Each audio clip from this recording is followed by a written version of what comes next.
ప్రమాదాలు జరుగుతున్నాయని ప్రభుత్వాలు ఏంటంటే ఎందుకు వస్తుంది ప్రమాదం, ఆ ప్రమాదాన్ని దానికి ఉన్న ఏ కారణం వల్ల వచ్చింది, దాన్ని ఏ విధంగా మనం అరికట్టాలి అనేది దృష్టి పెడితే అవన్నీ అయిపోతాయి.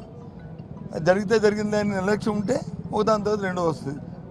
ఇమీడియట్ ఇప్పుడు ఉంది దీని ఇంతకుముందు ఎల్జీ ప్రాబ్లం జరిగింది, వెంటనే సేఫ్టీ ఆడిట్ జరగాలన్నాం, పెట్టాము, వెంటనే అందరికీ జీవో ఇష్యూ చేసాము, కమిటీ చేసాము. ఇప్పుడు సాక్షాత్తు ఉన్న నీరవ్ కుమార్ ప్రసాద్ ఎవరైతే సిఎస్గా ఉన్నారో ఆయన అప్పుడు సెక్రటరీ, ఆయన ఆధ్వర్యంలో వేసాము, ఆయనే చూడమని చెప్పాము, ఆయనే పర్యవేక్షణాధికారి, ఆయనతో చేయించాము. ఇప్పుడు అలాగే చేస్తే ఆటోమేటిక్ తగ్గుతుంటాయి. అది అలాగని వ్యవస్థను ఆపేయమని చెప్పట్లేగా మేము. ఇప్పుడు మీరు చెప్తున్న విధంగా అధికార పార్టీ నాయకులు రాలేదు, దానికి కారణం అంటారు. నాకేం తెలుసు, మీరు అడగండి వస్తారు. తర్వాత ఇప్పుడు నేను అన్నాను కదా, ఇప్పుడు నేను అన్నాను కదా, వాళ్ళకి ఖాళీ లేక వాళ్ళకి ఏంటంటే వాళ్ళకి ఒక నిర్లక్ష్యం. నిన్న జరిగిన ఎన్నికల్లో వాళ్ళకి వచ్చిన ఇది చూసి ఏ రకంగా తెచ్చుకున్నారో అవి చూసి వాళ్ళకి వచ్చి ఎక్కడ ఉండవలసిన అక్కడ లేవు